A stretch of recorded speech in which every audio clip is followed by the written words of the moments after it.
Well, I would like to thank you all for coming and for doing me a great honour in making me president of this organisation.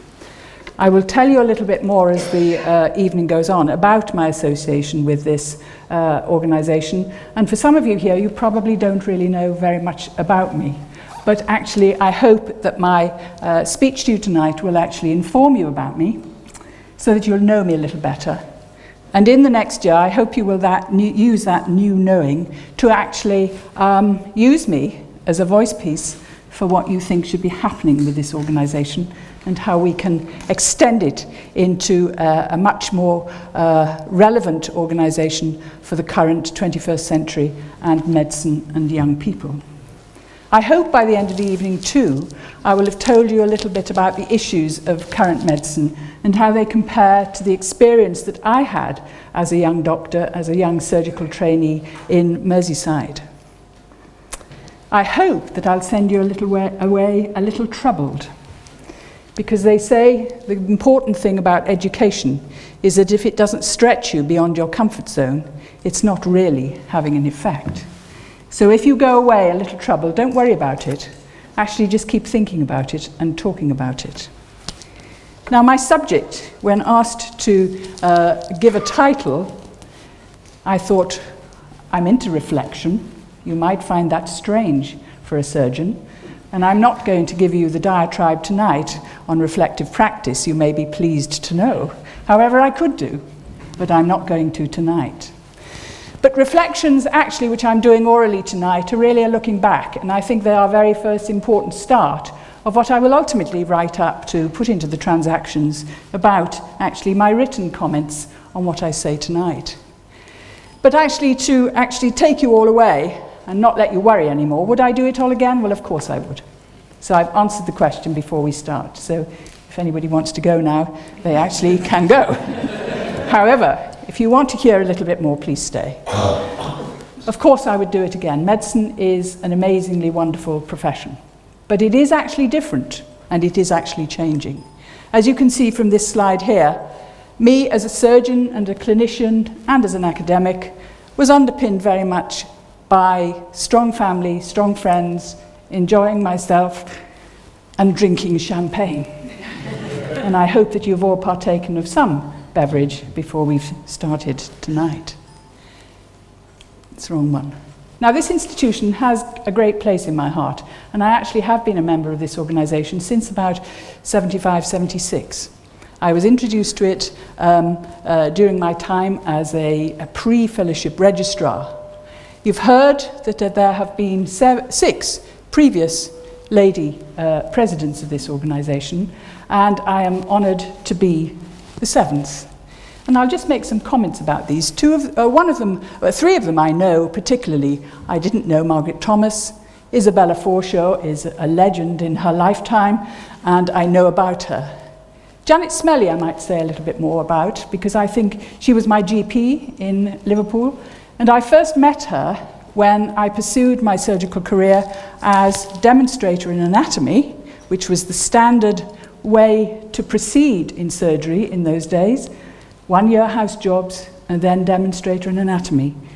And the tradition in those days was that Janet Smelly and William Smelly, the university GPs, actually expected the demonstrators in anatomy to fill in for their holiday absence in their general practice in Sefton Park. I like to think that that was the format of general practice now being included in the foundation programs of young doctors as they start in medicine. Most of my surgical colleagues around the country were quite surprised that I did as much general practice as I actually did, but I actually quite enjoyed it. And there were I could regale you with many stories, but there's not time tonight. But the other thing about Janet Smelly, which actually strikes me and is important, I think, is that she was my GP. And at a time when I was sailing through my surgical career, I had got my fellowship, I had got the very wanted research job with Avril Mansfield, whom I'm delighted to see here tonight. And I was sailing, and I became unwell. Now, for somebody who wants to be an aspiring surgeon, being unwell is not what you do. And during that time, it was a very strange illness, which went on for about 3 months before anybody actually diagnosed what was wrong with me. I went through many iterations of clinics where I was told I was having a nervous breakdown, where actually I couldn't stand the pace and maybe I should do something else. I was told by one not so insignificant pathologist that I must have E. coli in my urine because all 26-year-old women at the time had E. coli in their urine. Can you imagine being told that now? However, actually Janet Smelly was my rock during this time because she constantly reminded me that I wasn't going mad. And when I said to her one day, as I was literally leaving the surgery, I've got these funny red things on my leg, and she said, we'll certainly find out what they are one day. And of course, I had sarcoidosis, and actually for 2 years had a very interesting up and down illness. But the saving grace of having that illness was I lived in Rodney Street, which is just round the corner, and I spent hours in this place actually sifting through Index Medicus and learning about research and learning about the subject of fibrinolysis, which of course was the topic that I was researching with Avril. So a former president of this society actually is a very important person who has influenced my life. Elizabeth Rees, who I didn't know personally, also influenced my life because at the time of being ill, I actually decided you had to have a second plan B. And Plan B actually persisted with me during my time as Associate Dean and my career advising to young doctors that actually if you're so single-minded, actually when things don't go quite as you plan, then actually you could come unstuck. So I had a Plan B, and actually looking around, with due deference to Colm, Elizabeth Rees was the most attractive GU medicine doctor. I use the polite terms. And actually I thought it was an interesting specialty where they dealt with whole people. It was a relatively well planned, there was no on-call as such, and maybe if I was going to have some illness that affected me, that would be a good thing to do. So these two people actually from former times here were quite important. We have, of course, two other former presidents of this association with us tonight in the form of Susan Evans and Helen Carty, and I'm very grateful that they're here.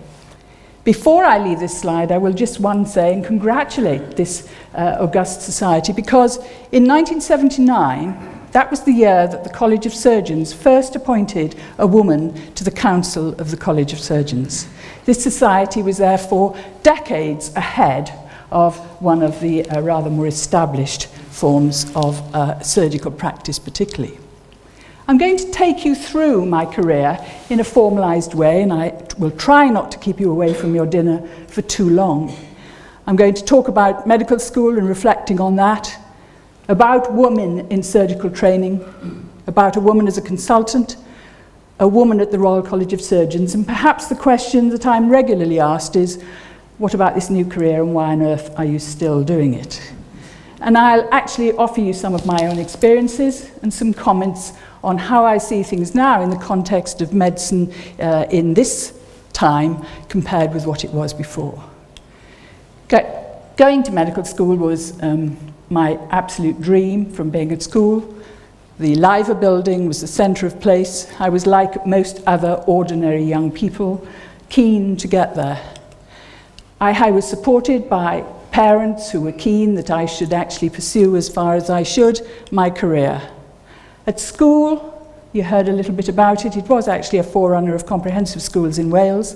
The academic standard was pretty poor, but it was wonderful for sport and it was wonderful for music. And I really, in looking back on it, had a great time. I'm not sure I'd have said the same thing at the time I was there, but certainly in reflection I did.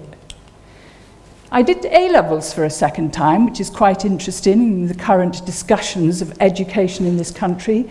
I did that because my A-levels the first time weren't terribly good. I took a year out. I did only 3 months in the technical college and changed my grades, and then worked as a pre-nursing student for 6 months. So by the time I got to medical school, I could take a history, run the clinic. Didn't quite know what I was doing, but actually I had begun my immersion in clinical practice. I was fairly stubborn, and that is particularly important because actually Mr. Gove, the current Minister of Education, has recently declared that actually if you do A-level twice, it's only the first one that counts. And I think there's certainly more than one person in this room that actually did A-level twice. And I had dinner with 2 vascular surgeons from Ireland recently, both of whom have done an extra year. And actually, I really despair at the ideas of whether these people know what they should or they shouldn't be doing. I was also fairly stubborn because actually it wasn't rather whether I would go, but it was rather when I would go to medical school. And my dad was actually pretty annoyed when he was told by the headmaster of my school that I had delusions of grandeur and that I should be a teacher. And maybe he was right as I follow my second career. Here we have something that is important and has a message, the firm dinner. This is a picture, it's rather blurred, but I think you may recognize a few people. Howell Hughes from the Royal Infirmary, who I did my house jobs for, Alf Gasheri here, Andy Rees, who is the son of Elizabeth Rees, was actually on the previous one, and actually some very young-looking medical students. The 2 senior nurses on the firm sitting besides the consultants. This was immersion in clinical practice as medical students. We really got quite used to it, and actually the firm drinks party with Wilf Cook in 1972, just before we qualified, actually we were becoming very used to this fancy drinking and enjoying ourselves. But we remember those people, you know, which is why I'm talking about it now. Here we have Cliff Sissons, whose son, Guy Sissons, was a radiologist at Chester and very formative in actually developing the vascular service that we set up there. He's currently in the Isle of Man. The importance and the reflection on looking at this for the current generation of young doctors is they don't experience it anymore. They are not part of a serious team in hospital, and they lose, therefore, the opportunity to rub shoulders with their senior colleagues and begin to know what it's really like, what you're like, how you react. Are you really a human being under this facade of being a very successful doctor? And I think this medical institution has a great place to continue its traditions of encouraging people in to learn about medicine. The other thing that has changed during my lifetime is the style of how medicine's practiced. This is Chester Royal Infirmary in the 1950s, but I have to say in the early 1970s it didn't look much different. It was tidy, it was neat, and there was an order that was there that actually is quite surprising. This is when the Queen visited Chester Royal Infirmary. And the interesting thing about loops, this guy in the bed here was having his hernia repaired, was in hospital for 10 days. He was actually the father of my gardener in Chester. This is a picture too, rather blurred because it's off the internet. Howell Hughes carving the turkey for Christmas dinner on the wards. Something totally lost, and perhaps rightly so, actually. I'm not saying we should go back to carving turkeys, but the consequence of actually that community of spirit on the wards is something that doesn't exist. This is the current atmosphere taken on the ward at the Countess of Chester just recently. You can see the focus of the computers. This was not contrived. There's a lot of noise going on here. Many people talking, many people doing different things, no peace. I challenged somebody to actually do a study on the wards and measure the decibel levels. I think you'd actually be quite surprised. It's never been done.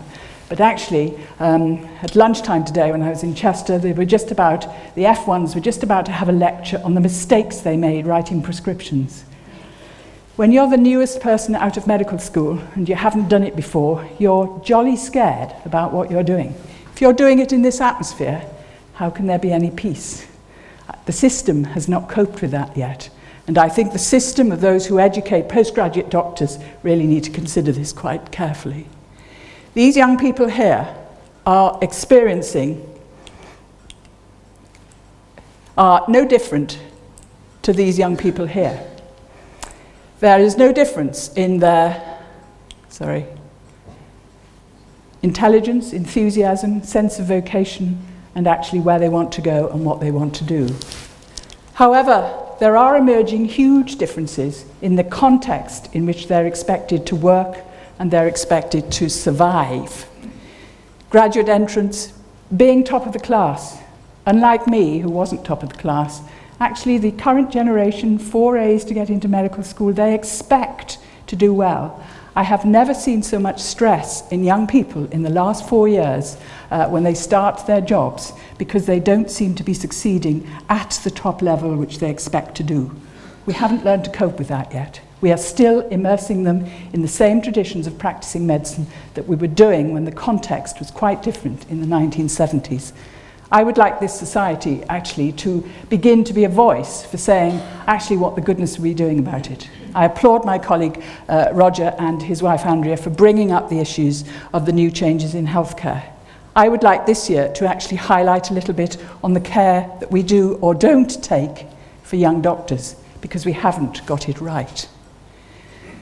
As a woman in surgical training, I was influenced by many people, some of whom are in this room, and I'm honoured that Avril is here at a sad time in her life, but she and Roger Markison at the top of the pictures here were actually probably the most pivotal people that influenced my vascular life as a trainee young doctor.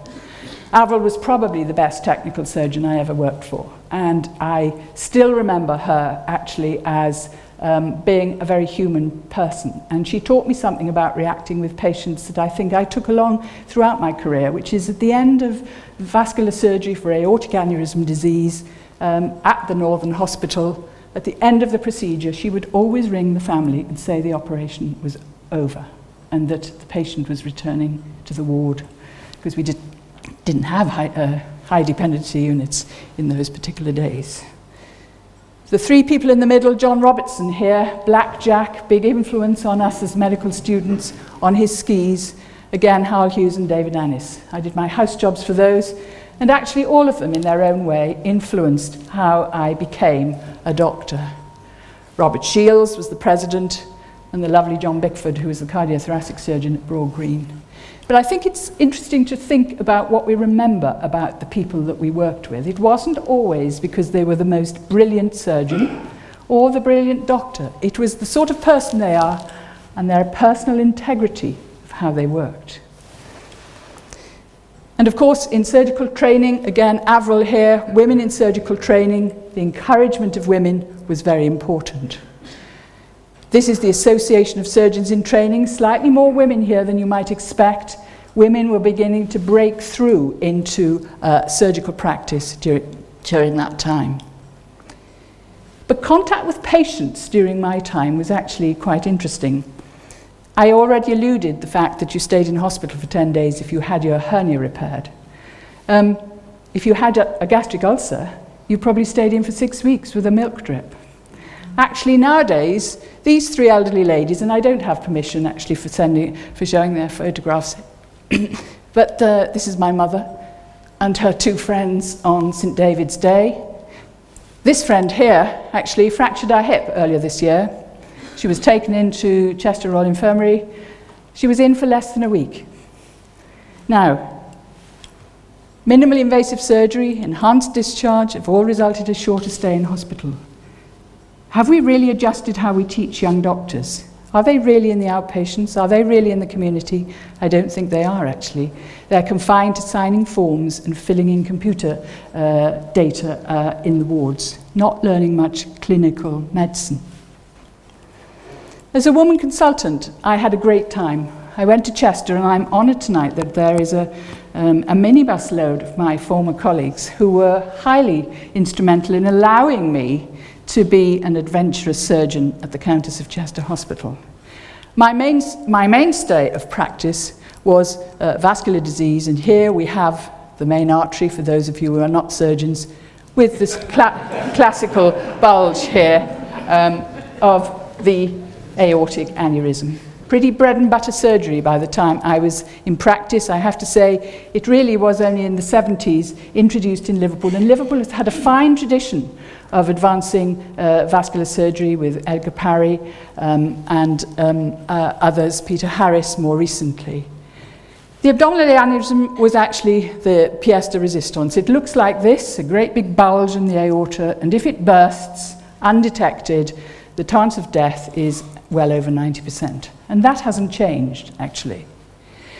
In my day, this is what you did. You replaced it with a Dacron graft, which required you to be able to sew, put on clamps, operate within the belly. And one of my abiding comments about vascular surgeons, which is why I enjoyed vascular surgery, is that I always said you were the best doctor because you had to look at the whole patient, and actually you knew your way around the abdomen far better than any of the other general surgeons. And I will question that later because I'm not sure the vascular surgeon of the future might even exist, but certainly they won't know their way around the belly. The sewing in of the Dacron graft was the standard way of repairing this, until, during my career, actually, the introduction of wire technology, minimally invasive vascular surgery, changed the whole face of actually how these aneurysms were actually created. And now, through small incisions in the groin here, the introduction of grafts into the aorta, as shown in this short animation, is actually quite extraordinary. Here we see a wire being passed from the groin up into the aorta, and then a tube with the graft in withdrawn to release the graft into the aorta inside the aneurysm. And you can extend this short graft with extra pieces down into the iliac arteries. Here you can see the metal stents that keep the artery fixed and opposed to the wall of the aorta. This is all done through 2 small incisions in the groin. This surgery was introduced after I was a consultant. It was something I had to learn, and I'm very pleased to say, supported strongly by my anaesthetists and my radiologists at Chester. We were the only other centre that actually offered this sort of surgery outside of Liverpool. And we still continue to do that. And there are many stories related to that. But this form of surgery is where vascular surgery will go in the future. The new training programs for vascular surgeons have separated them from general surgery, and they will become much more efficient wire technologists, imitating or trying to imitate the radiologists. And the combination between the two will change the whole face of what we currently know as a vascular surgeon. The other area of my bread and butter surgery was actually operating on the arteries in the neck. And again, when I had been taught to do this as a senior registrar, but evidence-based medicine, as I started as a consultant in Chester, said there was no evidence you should do it. As vascular surgeons, I have to say, we had always felt that it was important to actually remove the nasty, horrible plaque tissue here at the base of the neck before it embolized up into the brain, causing strokes. Nowadays, of course, this sort of surgery is done as an emergency and actually has had incredibly improved results for the whole thing. Here we have the open procedure with a shunt to protect the brain, and the removal of these nasty plaques with clot on the surface actually resulted in a change of practice. The actual surgery for carotid disease actually started in my practice in Chester in about 1993, when the European results came out saying that actually it had a better outcome than actually surgery. The interesting thing that happened, however, during my career was that we changed from doing them under general anaesthetic to doing them under local anaesthetic. And that was very interesting. And in fact, it was quite a challenge. Again, at Chester, I think we were the first hospital. Paul Edwards did the first local anaesthetic carotid in Chester. And we all followed suit and did it as a standard procedure. I have to say, in my own mind, I have no doubt that with the carefully selected patients, it's the best way to do it. Unfortunately, the randomized controlled trial of general anaesthetic versus that local anaesthetic showed no difference between the two.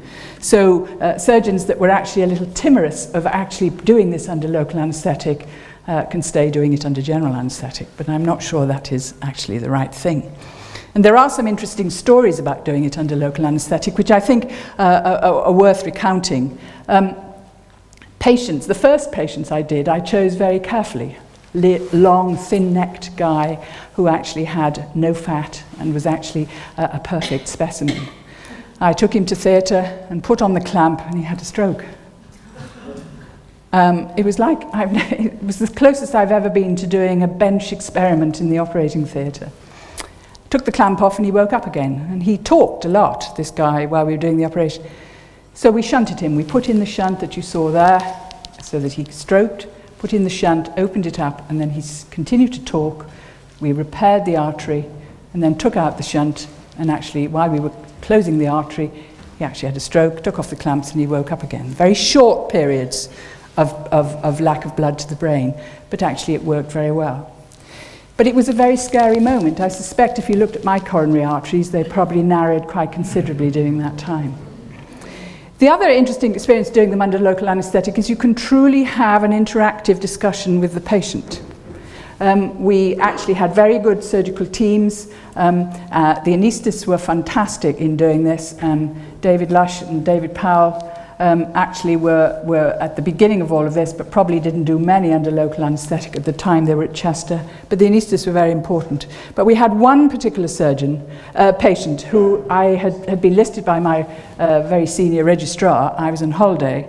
I met him at the theatre door, and he had really quite scarred skin. And I thought, wonder what happened to him.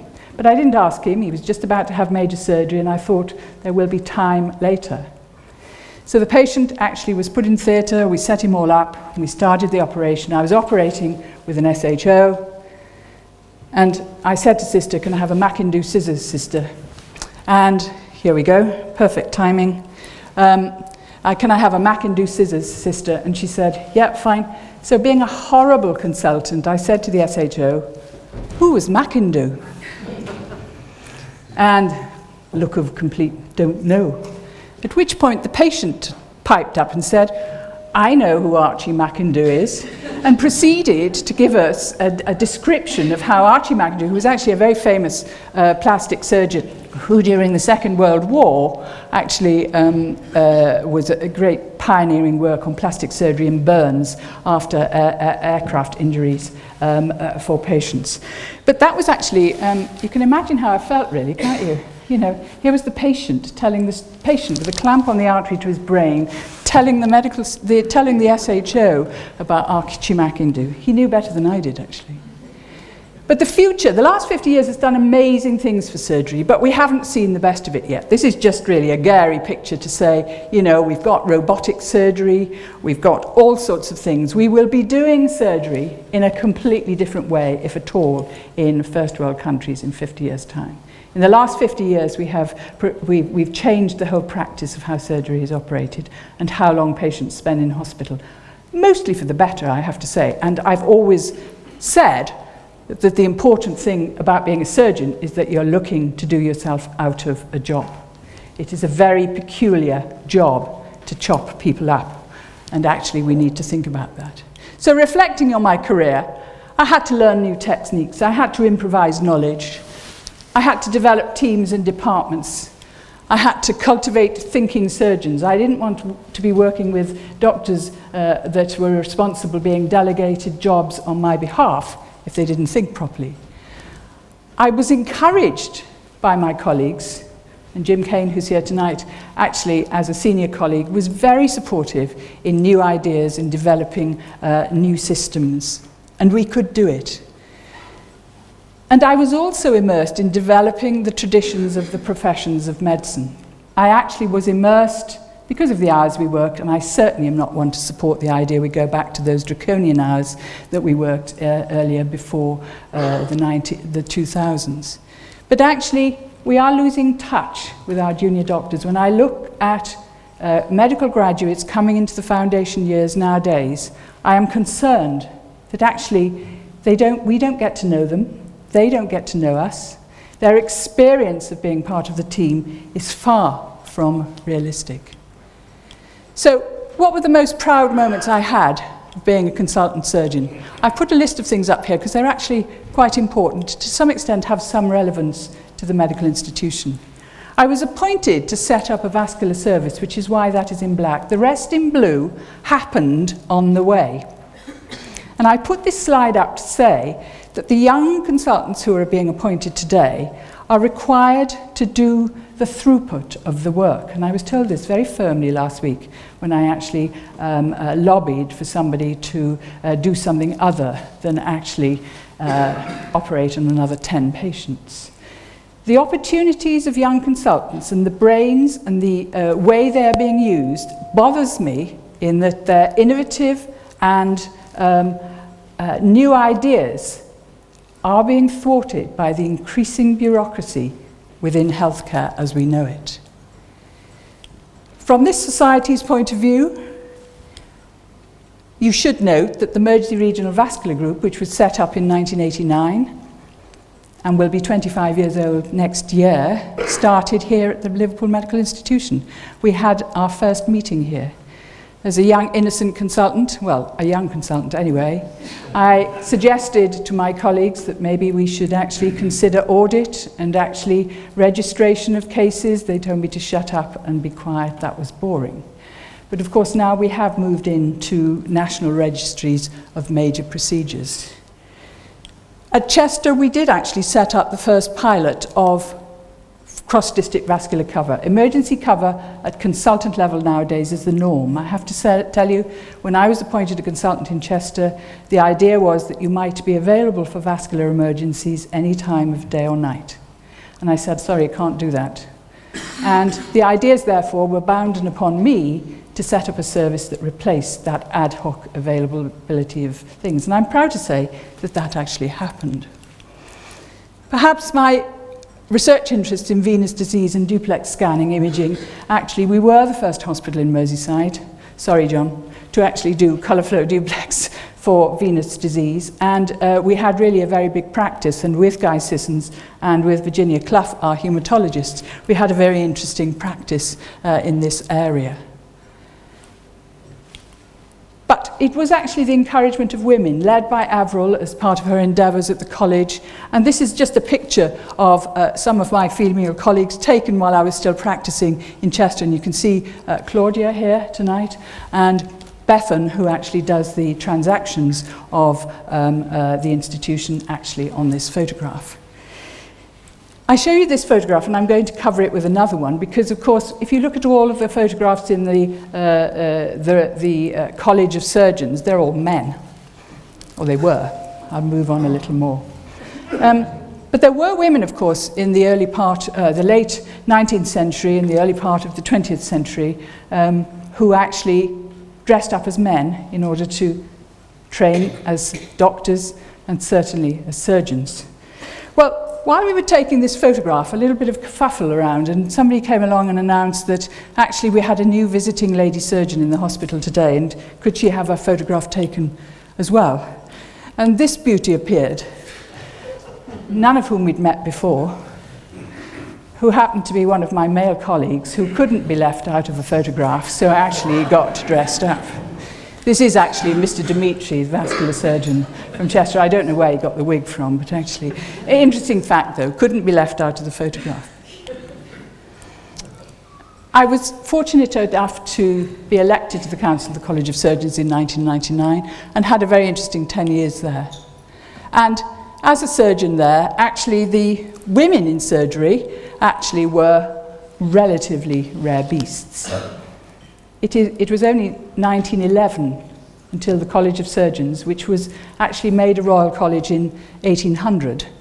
It took them 111 years to allow a woman to actually sit the college exams.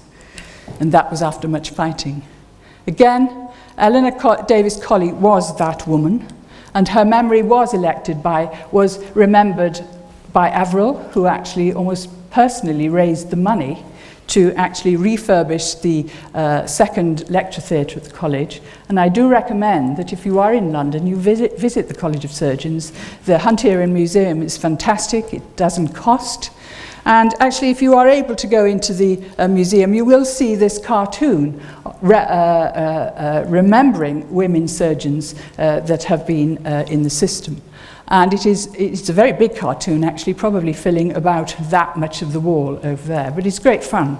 And actually, of course, we have Avril here, and we have me here. So actually the mark of Liverpool actually lives on at the college, unlike the rather boring photographs that are so commonly seen amongst the college. The college council, of course, mainly male. There have been some vice presidents, female. There's never been a female president. Let's hope that this won't change too much. I show this because actually at the college, under the presidency of Bernie Ribeiro, he did actually make the effort of engaging a portrait photographer to actually take photographs of 6 women surgeons at the time.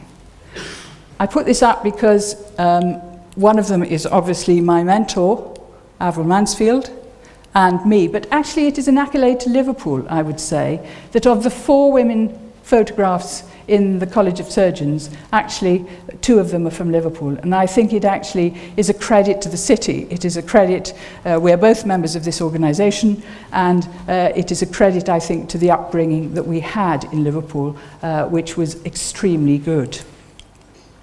I, of course, was so gobsmacked with getting a CBE in 2010, but actually it was a great family occasion and we enjoyed ourselves. I retired from my clinical practice in 2009. I had always said I would retire in my early 60s, and I did. I think there's a great question about how long surgeons go on practicing, and I think it's a question that if surgeons are going to be made to work for longer in the future, we really have to consider very carefully. So I took on a new career, and I'm constantly asked, as I said before, why do I do it? Well, I really strongly believe that the young in the profession are not being nurtured properly, either into the profession or as active and useful members of the medical staffing of hospitals. I think it is a surprise, and I have been having various meetings in the last months with my manager and medical colleagues.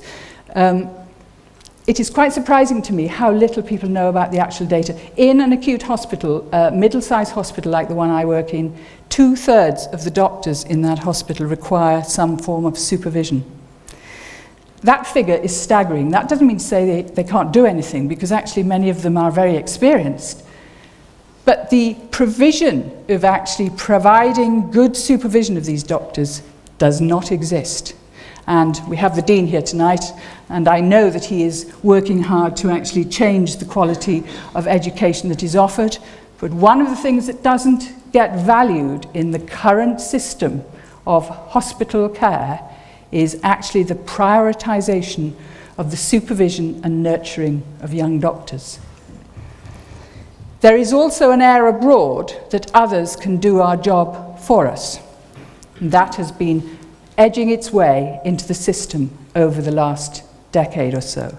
I know that personally very strongly because I led a 2-year program for surgical care practitioners and the development of a national curriculum actually to provide for those people a proper educational underpinning of them extending their role, and that is still in place. I have never been worried that I didn't know who I was as a doctor. I was never worried that my colleagues in other healthcare professions were going to overtake my job. I certainly welcomed them as part of my team, and they were highly capable, highly responsible, and great members of the team.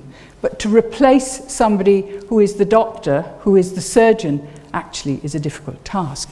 But there is an air abroad that we're going to be overtaken by other people. If we continue not to nurture, particularly the foundation doctors that are coming out of medical school right now, properly, we will lose them to being caring, good doctors. We can't afford to do that as a society. We can't afford to do that as just human beings. And what's more, they are actually a fantastic resource, and they don't deserve that sort of behaviour. So actually, I'm there, and we're running a master's course in educating the teachers at Chester, which is in its 4th year now, and we've put some 30 consultants and senior healthcare staff through that programme. In that programme, I've heard comments like, yes, Linda, my managers will not allow me to do that. I don't know about you, but in my days, I didn't actually think about whether the managers would allow me. We actually went on and did it. And actually, those blue points under that thing, if I hadn't had colleagues like Jim Kane and David Lush and David Powell, we wouldn't have actually done it. But we did it, you know. Linda, I cannot ask a trainee to write. This is true, I'm not making this up. Linda, I cannot push trainees too hard or they'll accuse me of bullying them. And that has been iterated, David, I think, in this room this week amongst young doctors. The thing about bullying, of course, it's in the perception. And I do find young consultants particularly terrified of pushing people too hard. And as I said at the beginning, if you go home feeling a little troubled, then maybe my ideas have actually had a little education. Because education should hurt. It is not something that is easy. If you're in your comfort zone, you're not learning. And the whole thing about actually allowing careful supervision of young doctors is to push them and push them and push them, but not where they feel unsafe. And what we're doing to young doctors these days is making them feel unsafe, because there is not enough provision of time and opportunity for close supervision in the clinical areas. And we are actually looking at that quite carefully in our hospital now. I am there because I believe that if we don't encourage these doctors to stretch themselves, the risk-averse beings that we're creating won't do anything. Iona Heath, former president of the GP College, is speaking later in the month, and I certainly suggest that you might really put that in your diaries. Wrote in the BMJ last year, I was appalled at a meeting that I was running, a seminar I was running with young GP trainees, where 3 of them said to me they would not deviate from the protocol because they were fearful of being sued.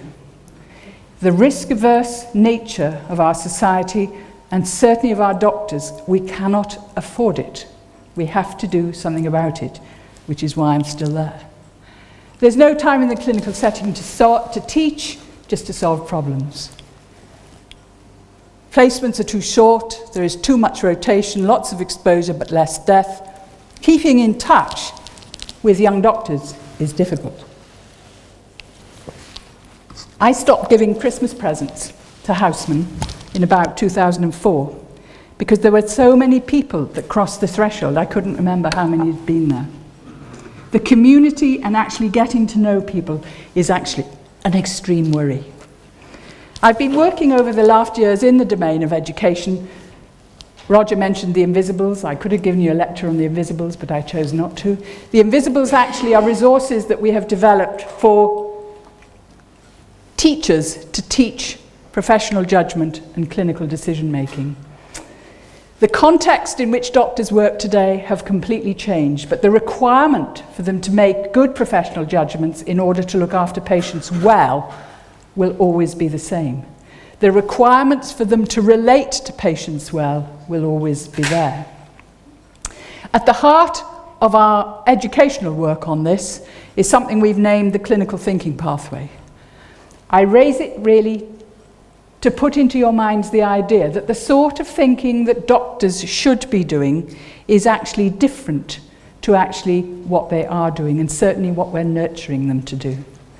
The top end of our clinical thinking pathway, clinical reasoning, is formulaic, taking a history, making a differential diagnosis.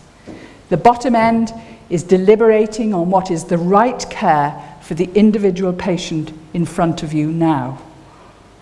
We are allowing our doctors to stick at that top end of the clinical thinking pathway, to become general, and I did it because the textbooks told me to do it, rather than actually tailoring it to the needs of individual patients. They're frightened to take those deliberate things. The tough side of education that we should be engaging with in young doctors is this deliberation. It is the weighing up of perhaps two almost competing opportunities and possibilities of treatment, and deciding on the one with the patient of how actually they will be cared for. There is a tendency to say, what's the evidence? Well, I would challenge you, ladies and gentlemen, there's a lot of no evidence in much of the practice that most of us do. Developing deliberative thinking is not happening in clinical practice right now. We are allowing people to be cared for on pathways and on systems that appear to be safe. They might be safe whilst we have a group of doctors that are quite senior and have experienced the sort of learning that I've experienced. But I can tell you the F1s and F2s coming off the programme now are not being nurtured in that way, which is why I'm still there. I've written about this, and this is the advert for my retirement. Cultivating a Thinking Surgeon was the first book that we wrote, and we have,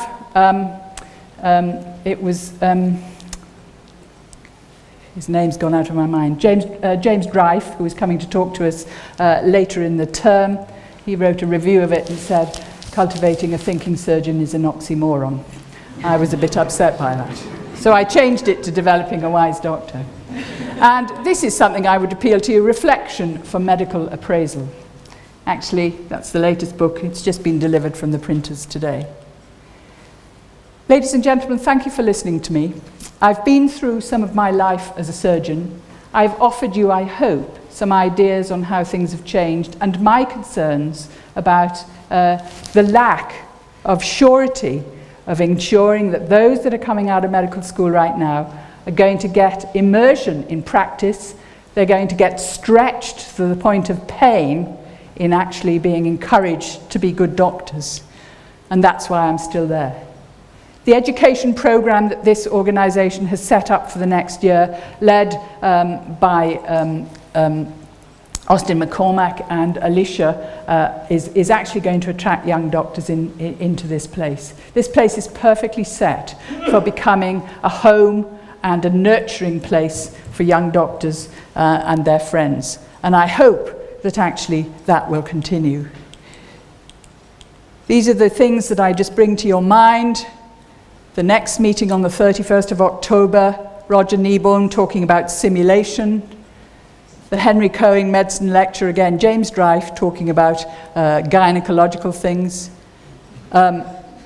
Iona Heath. Well, I mean, do they think gynecologists? Iona Heath is here in December, and I certainly do actually think, and as you can see, just on a short overview, there's a lot of things happening. One of the things I would like to say to you is that our absolute stars are these people, and these are graduates from Liverpool University in the last few years. They are wonderful people. We could destroy them. We must not destroy them, and that's why I am still there. One of the things that I would like you to do as senior members of this organisation, and there may be a prize for this, a bottle of champagne for Christmas, is when you come to the next meeting, bring a young doctor with you. 2, 3, we may even record. Bring somebody that is on your team or somebody else's team to the meeting. Perhaps by doing that, we'll get to know them better, they will get to know us, and I'm quite sure that approach will make everybody happier. It is a pleasure to actually embark on this year, although it is a little fearful. I've had great support from the staff here and advice from Roger. I know that we have a community here which actually are very worthwhile people. And I'm calling on you actually to start bringing in the young into this organisation. They can use knowledge about this organisation. Mr. Menzies actually mentioned about the programme. I mentioned Facebook and Twitter, and it may be not so much for the elderly, but it is for the young. They like it, they know it, they can use it. And actually, we shouldn't ignore the opportunities for these things for those young people. It doesn't mean to say that we exclude people who don't want to use it.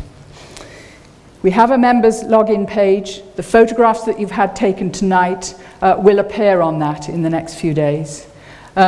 We are actually exploring tonight, beginning to build up a log of talks that go on here to edit and be on our website to encourage people to visit the website and to listen to what is going on here. And we will actually be exploring that we've taken the first one tonight. There are some lighting problems, but Joe is managing very well.